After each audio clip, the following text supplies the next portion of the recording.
What's going on, everyone? Episode 54 of Locker Talk Live. My name's Wack, and joining with me today is Shayna from the DFW area. Going to break down some of the games that you kind of have to pay attention to as we head into the last week of the regular season of Texas high school football. Some big games on the line to decide who's taking that number one seed, maybe who's going Division I, Division II in the 6A realm, and who's trying to fight for those third and fourth seeds in the in each district. So lots on the line tonight. Before we do that, I always got to bring in my co-host, see how they are. Of course, we haven't really talked to Shayna since the Braves won the World Series. First off, congratulations to the Braves. And you as a fan, Shayna, how you doing? I'm doing good. I definitely thought there for a minute that we were going to win it way earlier than we did. But, you can't be mad at that final game and the ways that, the Braves really brought it home to Atlanta. I am sad that Scott is not on the show because I would have loved to rub this in his face. But that's okay. We're here. The Braves are the World Series champions. We have some really big football games coming up this week, some really big volleyball games coming up today, and the SPC championships all happening tomorrow. So it's going to be an exciting week. I'm, for one, super excited for it. Yes, let's get into this week that is upon us. It really started yesterday with some games across the state. Some teams already locking up that number one seed. Teams like Brennan locked up the number one seed yesterday that I know, did that. There were a couple of games yesterday as well. In the Houston area, I think Woodlands locked up a playoff spot for them. So lots of games going on. Let's start in your area. Talk to us about some of these games that we should be paying attention to today.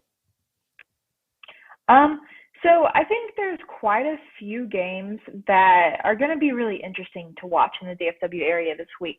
One in particular that we have been, a team in particular that we've been talking about all season has been the McKinney Boyd Broncos. As you know, as I know, they have had a historic start to their season going 5-0.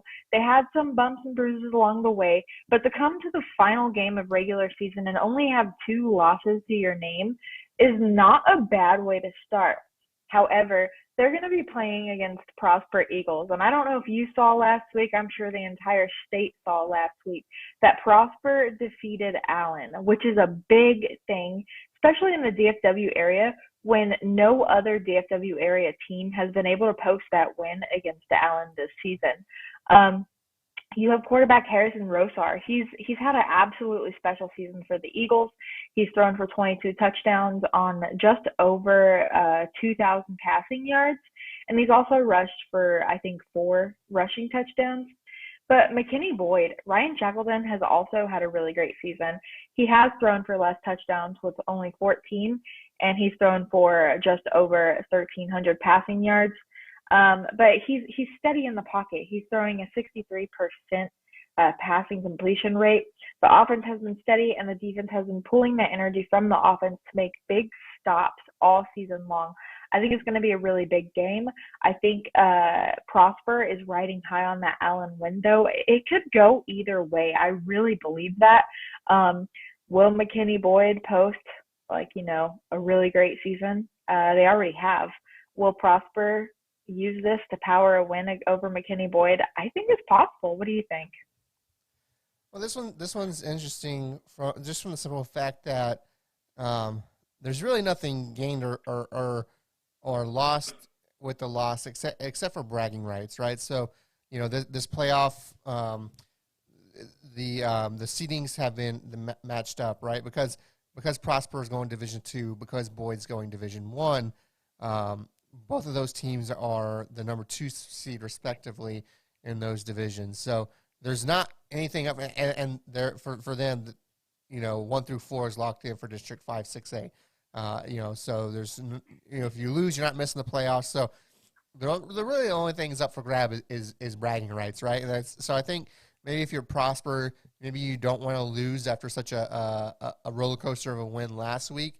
You win today, and you kind of had this high running into the playoffs after beating 2 quality opponents, especially when one of them is Allen. So while there's not anything drastic up for grabs, You don't want to be, you got to look at it from a perspective of, okay, we want to have that momentum going into the playoffs. We don't want to have that kind of bad taste of a loss for either team. So I think if you're Prosper, you're trying to say, hey, let's build on this win from last week. And for McKinney Boyd, let's say, hey, let's build on this great season that we've had. So there's a lot at stake, even though there's not a lot at stake, if you know what I mean. Yes, definitely. And I think if we're going to talk about like games at stake, I think one of the biggest one in this area we're going to see is Capel versus Flower Mound. Both teams have had, a pretty decent season. Capel has gone 4-5, 3-3 in district, and then Flower Mound has posted the exact same record. Capel does sit at the 4th place spot in their district, while Flower Mound sits in the 5th place spot. So you got to think that Flower Mound is a little bit more hungry coming into this game, wanting to beat Capel, wanting to show them that, we're just right down the road from you and we can put a stop to like all of this, especially because this is a win or go home scenario. I think that Fishpaw has played amazingly for Capel. He's been strong and in passing and rushing. But I think something that we have seen this season is that when a team is relying so much on one person to do the job, they tend to fall short in big games. Flower Mound, their defense has been really great this season. And I think we can see Flower Mound put a stop to Capel's passing, rushing, everything tonight. Yeah, District 6A is definitely a crazy one. This is this Capel and Flower Mound, or Capel, I'm sorry, and Flower Mound game is a playoff game for all intents and purposes, right? So the loser goes home. So and what's great about this one, we talk about 6-5A, and we come in it's completely the opposite in 6A, right? Whereas everything was really locked in, and the only thing you're kind of there's really no, you lose and it doesn't matter. In this one, everything matters, right? So we know Louisville's going to Division 1. We know Flower Mound's going to Division 2. We know Hebron is in, but that's all we know, right? So tons of things can happen depending on who wins this game. From what I found here, let me just break it down for you. Is let's see here. Let me see if I can get it right. So because Hebron has a larger enrollment than Flower Mound, if Flower Mound were to win, that means Hebron goes Division 1. If Capel were to win, then Hebron's going Division 2. Capel's going Division 1. And then, of course, there's a lot of who gets the 1 seed and who gets the 2 seed. So very much a lot at stake here in this game. They're definitely not going to be the only ones in their district watching or paying attention to this game. Of course, they're probably all playing at the same time, but as soon as everyone's games are over, they're going to be looking up that Capel Hebron or Flower Mound game, to see who won that game, because that's going to lock in not only who makes the playoffs between those two teams, but who's going Division 1 for all 4 teams and who's going Division 2. So lots at stake in this game for this whole entire district. Absolutely. It's going to be a really busy night. And then one of the other big games that I wanted to talk about includes seeding for Justin Northwest. They're playing Azle, and they have identical 7-2 records on the season. Both of them have played really, really tough. It's going to be a big game for Justin Northwest, I think. They currently sit at the top of their division standings, but Azle's been strong. Northwest could take home the district title and get the top playoff seed with this win, so they want that. You always want the top playoff seed when you're coming into the game. And also on top of that, Northwest, I believe, is 22-2 in district games since 2018. So I'm really thinking Northwest has more fire to power this game. But Azle, they're seeing all this. They're seeing everything that is being said about Justin Northwest, and they're wanting to put a stop to that. They're wanting to say, you know what, we're just as good as you are, and we have the strength and the talent to show that. Yeah, and this is a 5A matchup, and so there's no Division 1, Division 2. It's you get seeded 1 through 4 depending on how you do, and this is one of those crazy districts in 3-5A Division 1 where tons of things can happen depending on the outcomes of this. If Justin Northwest beats Azle, there's really that's kind of the only non-crazy scenario, right? So they clinch district championship and the top seed if they beat Azle.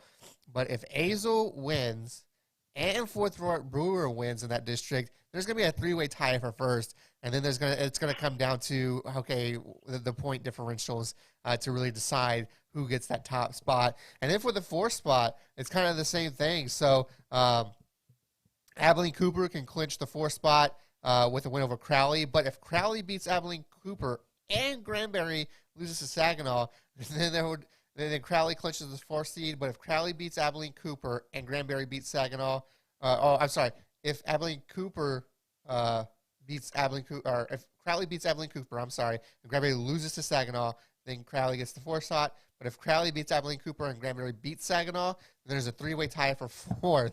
And of course, with no head-to-head winner, then Crowley would have to beat Abilene Cooper by 18 or more to force a three-way tie through points in a coin flip. We'll decide that one. So crazy scenarios there in that district. Any other districts you want to talk about in the Dallas area, Shayna? The other games that I think are going to be pretty big in this area, they don't quite have implications for playoffs. But the one that I'm trying to find my notes on it. Just 1 second. The one that I've been keeping my eye on is Melissa. Melissa's been incredible this season. Sam Finnegan leads 4A. This area is 4A in passing. He's had every opportunity to be great this season, and he has taken that opportunity and really harnessed it. They're playing Kaufman. Kaufman is 7-2 in district. In overall this season, but 3-2 in district. Where Melissa is 5-0, riding on big wins this season. You've got to wonder, like, what kind of magic Sam Finnegan is pulling against some of these really big teams. Yeah, this one's a crazy, crazy district right here. We talk about 5A. This is a 4A1. Lots of different scenarios in this one, and it all stems on if really Kaufman can beat Melissa. So that's a big time game, and you definitely want to pay attention to. Or can Melissa kind of keep its hot streak alive, if you will? So it looks like. Do you know the result? I know last night's game on the CW 33 Showdown was for that fourth and final playoff spot in that district between Richland and their opponent. I forget who they were playing. Do you know who won that game, Shayna? I do know that Richland lost. They were playing Midlothian, and Midlothian won 21-10. Okay, so let's see. Let me see what we got here. So, okay, so they would need a lot. Finishes the fourth seed with a loss. So Red Oak has to beat Burleson Centennial now for Richland to get the fourth seed. So they're not eliminated yet. There is some chance, and I don't think they played yesterday. I think they played tonight. So, but Red Oak would have to beat Burleson Centennial. Red Oak is eliminated from the playoffs. So Burleson Centennial definitely has something to fight for. So Burleson, all they have to do is win, and they're in now. So Richland definitely needs some help tonight. So if you're a Richland fan, definitely be rooting for Red Oak. I think that's about it for the DFW area. Let's move on to the Houston area. We don't have Scott on, unfortunately, but let's see what we can find for the Houston area. The biggest game, one of the big games anyways, is College Station taking on Magnolia West. Both 9-0, both 7-0 in district. So this is the district championship right here for College Station and Magnolia West. And this is a 5A clash, so 1 and 2, not Division 1 to Division 2. College Station's been rocking though. I don't know if you can go against College Station in this one. Shayna, what do you think? College Station has posted back-to-back shutout wins. They have been playing really great. I don't know if you can go against College Station on this one as well. You almost want to root for Magnolia in this scenario, but College Station has just been on the next level. I think College Station will pull this win, but I don't think that's anything for Magnolia to be disappointed about. Yeah, definitely. Big time matchup though, so if you can check it out. Another big time matchup in the 5A ranks: Port Arthur Memorial taking on Friendswood. Port Arthur Memorial sitting at 8-1 with their lone loss coming to Crosby, 6-0 in district. Port Arthur Memorial locked up a share of the district championship last week. However, if Friendswood wins this game, they would share the district title. So still a lot at stake for both of these teams. You kind of want to be that sole district champion. So, hey, but if you can get half as Friendswood, you want half. So lots on the line here. Friendswood looking for some revenge. They lost 46-28 last year. This is the Port Arthur Memorial's fourth district championship since 2016. Yeah. What do you think on this one? I mean, this is what's sad about Friendswood. So, either way, it's kind of for both teams really. But it's like, if you win, you're playing Katy Paytow. If you lose, it looks like you're facing Manville. So it's like, hey, congratulations. Either way, it's like, oof. You don't get a good first round draw either way. Yeah, definitely. That is one thing to look at, is the season ahead, after, like, what comes after. But I think for Friendswood, they definitely want to focus on the tonight, because, like you said, they want to get that win. They are coming in this as the underdogs, and you just know that with the loss last season, they want this probably more, I would say. It's going to be a really good game no matter which way it goes. But I think Friendswood really wants this. I think it's going to be really exciting.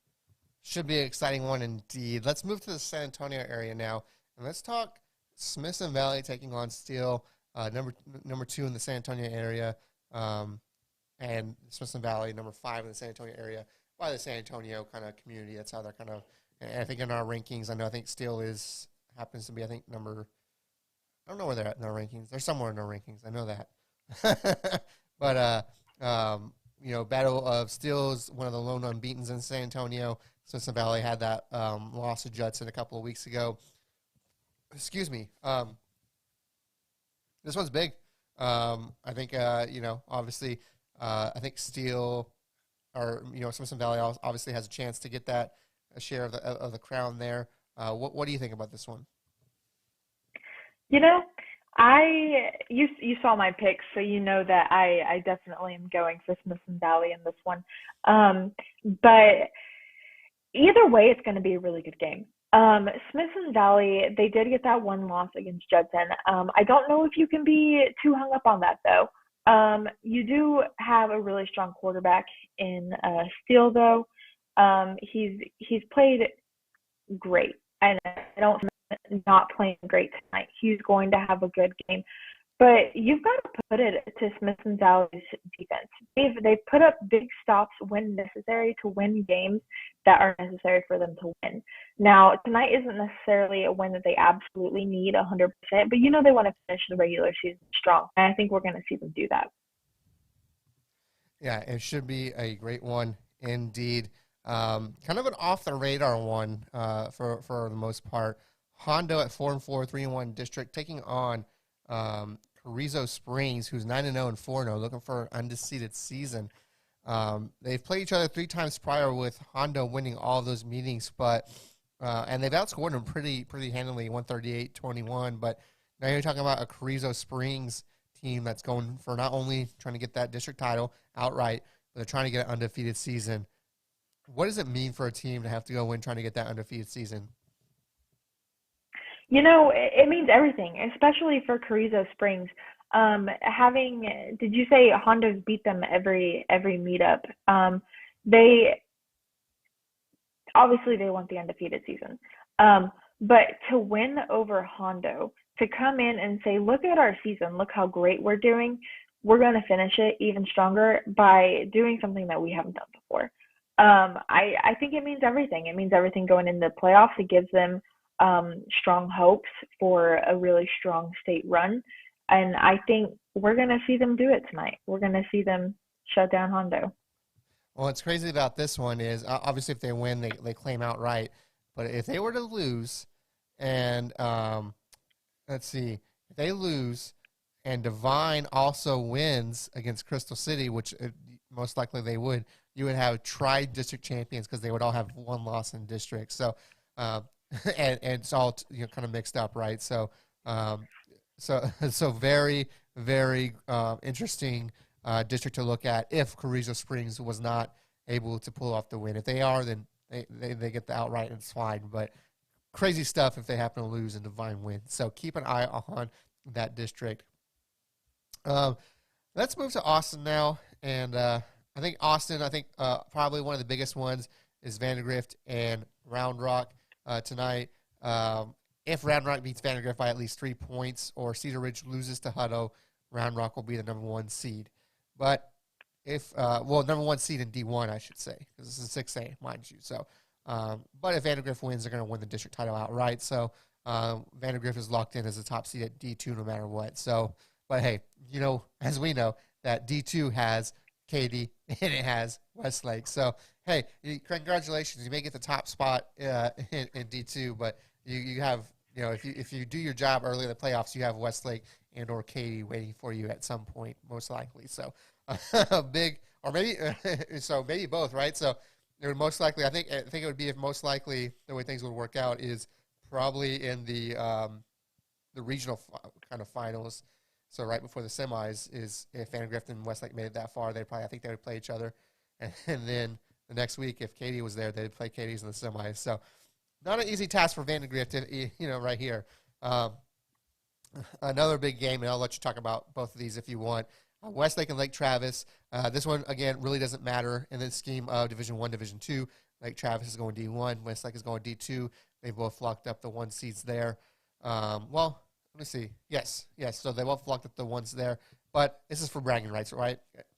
Although it's funny, Riley Dodge, or not Riley, Todd Dodge said this week, this game, it's not as much of a rivalry as people might think, right? So Lake Travis has kind of dominated the series for the most part, though, even 2 years ago when Westlake won it all, I do believe Lake Travis beat them that year in that game. Of course, they didn't play last year because of COVID. So, and then Lake Travis got bounced early, so they couldn't see each other because they were both D2 last year. So, lots at stake here in this one, just for a bragging rights kind of thing. Kate Klubnik is playing, from what I've heard, so he is going to play in that one.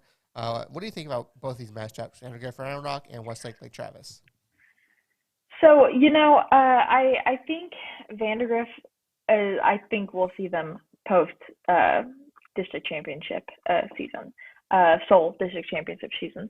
And as far as Westlake and Lake Travis goes, I did see the Todd Dodge saying that it's not as big of a rivalry as people might think. And, you almost wonder how much of that is being professional and having professional courtesy to other really great coaches. Because maybe there's not a rivalry between the coaches and, some of the top players because there's a mutual respect there. But those fans have a rivalry within their heart. And what's crazy to me is Lake Travis does dominate that. Well, it looks like Shayna might have frozen there. While I try and get her back here, give me 1 second. I'm going to go ahead and reach out to her. We of course, are not in the studio together. So give me 1 second. Oh, wait, I think she's back. Shayna, are you back? I am back. I don't know what happened. But what I was saying is I think Westlake is they're going to hit the field and really show something against Lake Travis this season, and I think they have the rapport and the strength to pull the win against Lake Travis. And then in that same district, San Marcos and Aikens are playing tonight, and that game is for a playoff spot. It's for the 4th seed. Bowie has the 3 seed in D1 locked up, so both of these teams are playing for that second seed in Division 2, which is the fourth seed. Whoever wins gets in. What do you think about this matchup? I think what's crazy to me is we were just talking just a few, I don't know, weeks, maybe a handful of weeks ago, maybe 3, about how San Marcos is just kind of trying to stay alive this season. And here they are, like, on the cusp of, doing something really great with the rest of their season. I think we're going to see a really exciting game. I think we're going to see strong defense all around. But I have to root for San Marcos in this one. Yeah, I mean, I'm a big San Marcos homer, as you know, so definitely rooting for them, to take the crown, if you will, of the fourth place and make the playoffs. As we know, they didn't make the playoffs last year, so Coach Walsh trying to turn the program around in his second year there, so off to a good start, and I think they're going to rely on their running game to try and do that. So that is all I have for games. Do you have any other games you want to talk about, Shayna? I don't think I did. I pretty much talked about all the big ones. The only other one that I've really kept my eyes on is Rockwall this season. As you know, they had a run at what we were hoping was going to make them the quote unquote team of destiny, as trademarked by Scott. And I think I'm interested in seeing their game tonight against North Mesquite. Granted, North Mesquite is 0-5 in district play, but upsets happen all the time, as I think we saw early in the season for Rockwall. But I think it's going to be an exciting game all around. Braden Locke has had an incredible season, and he's going to have an incredible postseason. He's thrown for 2,730 passing yards, 27 touchdowns. He's one of the top passers in the area, and I think we're just going to see him put on the show tonight. It will be interesting indeed. So lots of games to tune into. You can you could of course watch some of those on VYPE. Go to VYPE.com. On our first little article there is our Friday lineup. Click on that, and all the games you can watch on VYPE will be there. So definitely tune into some of those if you are inclined. Shayna, before we get out of here, where can people find any information from the DFW market? You're going to want to follow along on Twitter at VYPEDFW.